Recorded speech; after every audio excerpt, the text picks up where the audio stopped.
Salut tout le monde, aujourd'hui on se retrouve pour parler du dernier film de Guillermo del Toro, Crimson Peak, avec Mia Wasikowska, je suis désolée, j'arrive pas du tout à prononcer son nom, Tom Hiddleston, Jessica Chastain, Charlie Hunnam ou encore Jim Braver. L'histoire d'une jeune romancière, Edith, qui rencontre un jour Alan, un baronet, comme ils disent dans le film, qui vient voir son père pour chercher des financements pour une machine. Ils tombent amoureux et son gentil époux l'amène dans l'endroit le plus charmant du monde, le trou du cul du monde de l'Angleterre, endroit sympathique rempli de papillons morts, de toits troués et accessoirement de fantômes. Joie! La première chose que j'ai à dire sur ce film, c'est que bordel de pelle à chiottes, c'est magnifique. Je sais que j'ai souvent la fâcheuse tendance de m'extasier un peu trop sur la beauté des films parce que c'est quelque chose qui m'intéresse vraiment beaucoup, la photographie.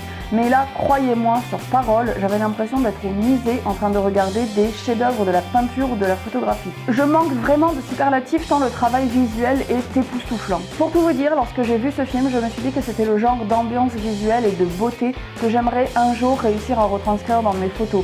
Si j'arrive à faire ne serait-ce qu'un dixième de ce que Guillermo del Toro a accompli ici, je pense que je pourrais déjà me sentir très heureuse. Au-delà de la beauté visuelle qui bien sûr joue énormément, il y a aussi une grande réussite dans ce film qui tient à l'atmosphère.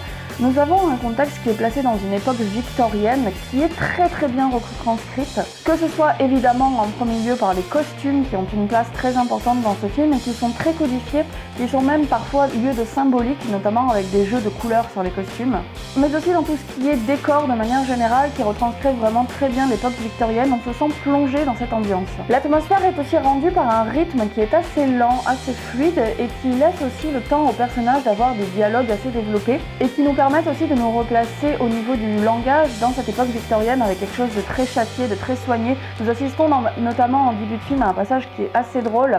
C'est un espèce de clash victorien, donc le tout dit enrobé de très bonne manière, mais qui a en fait des paroles très dures. Cette atmosphère est enfin soutenue par un jeu d'acteurs qui est impeccable. Mia, machin là, en général je la trouve assez fade dans ces films. D'ailleurs je ne comprends pas beaucoup pourquoi elle est autant appréciée par l'univers cinématographique. Mais je trouve que dans le rôle d'une nana justement à l'époque victorienne, très coincée, très prout-prout, qui joue énormément sur le jeu de l'apparence et des faux semblants, je trouve qu'elle est parfaite dans ce rôle. Mais évidemment, sa vedette est volée par le couple que forment Tom Hiddleston et puis Jessica Chastain, qui sont tous les deux d'une justesse, d'une rigueur. Et surtout, je trouve Jessica Chastain qui a vraiment un rôle ici à la hauteur de son talent. Elle arrive à être à la fois dure, parfois sympathique, parfois détestable, toujours en demi-mot, en demi-mesure, toujours dans quelque chose de très soutenu, de très léger, qui fait qu'elle a vraiment un rôle et un personnage très intéressant. L'atmosphère de manière générale est aussi très oppressante et très étrange. On a vraiment du fantastique qui vient s'immiscer dans le réel et ça aussi c'est plutôt bien retranscrit. En même temps, on parle ici de Guillermo del Toro qui œuvre dans le fantastique depuis le début de sa carrière.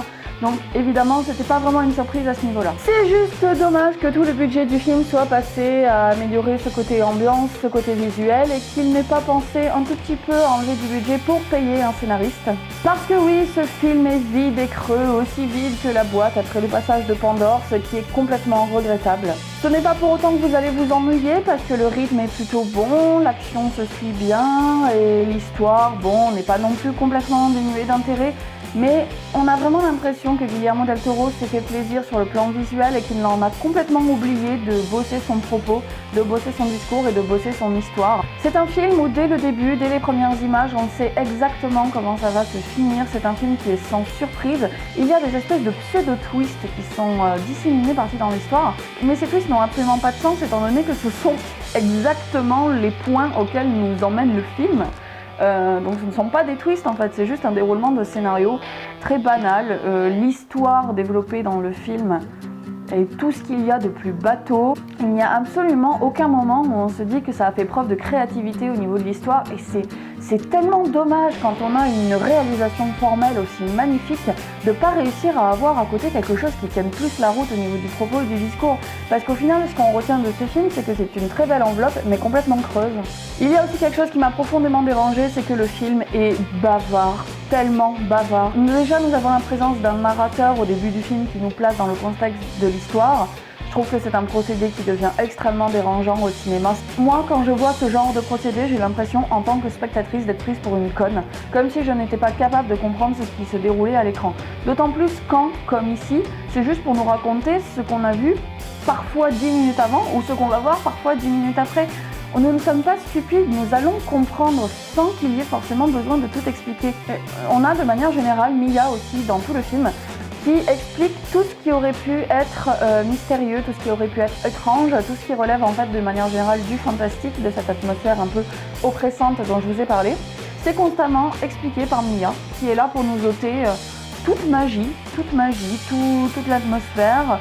C'est complètement cassé par ce discours trop bavard qui nous est incessamment martelé, c'est très dommage. Je dirais enfin que ce qui clôture vraiment le film sur une très mauvaise note, c'est le dernier quart d'heure. Je ne vais rien spoiler, mais c'est juste vraiment pour vous dire que cette fin est très décevante. Et bizarrement, je trouve qu'elle enlève même du cachet à tout ce qui a été mis auparavant. Je pense par exemple au personnage de Jessica Chastain, qui va évoluer d'une certaine manière, comme dit, je ne vous spoil pas. Et je trouve que la manière dont elle évolue, c'est presque risible en fait. Et je vous jure que moi j'étais au cinéma et la salle arrive pendant ce dernier quart d'heure.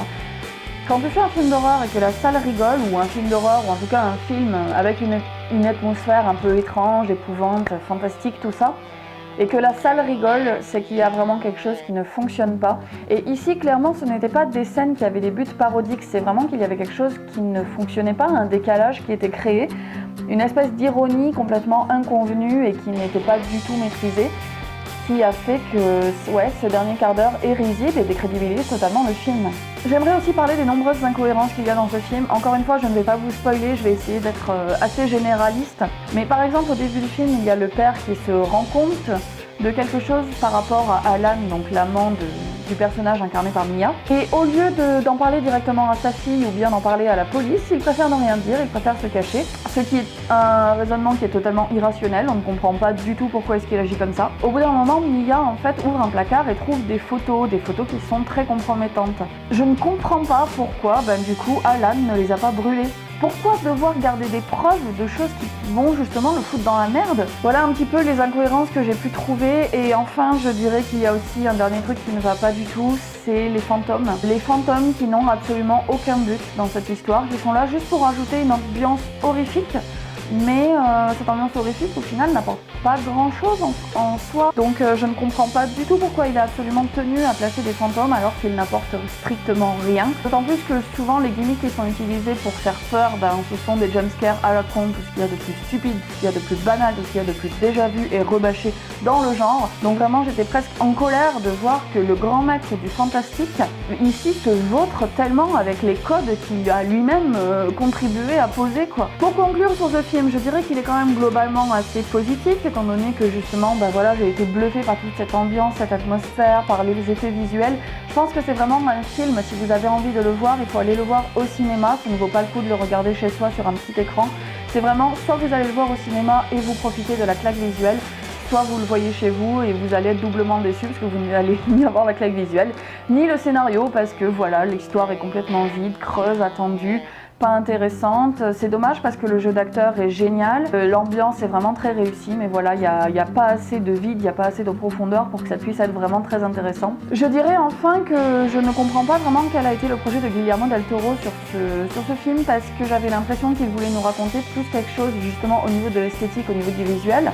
Mais dans ce cas, pourquoi n'essayer carrément pas d'aller dans une abstraction, c'est-à-dire nous proposer pendant 1h30 une fresque visuelle purement esthétique, purement de la recherche formelle, et dans ce cas virer l'histoire. Moi j'aurais préféré qu'il n'y ait pas d'histoire plutôt que d'avoir une histoire comme celle-ci. Voilà, ma critique de Crimson Peak est terminée, j'espère que ça vous aura plu. Comme d'habitude, n'hésitez pas à me suivre sur Facebook pour que je vous tienne au courant un petit peu des avancées de la chaîne.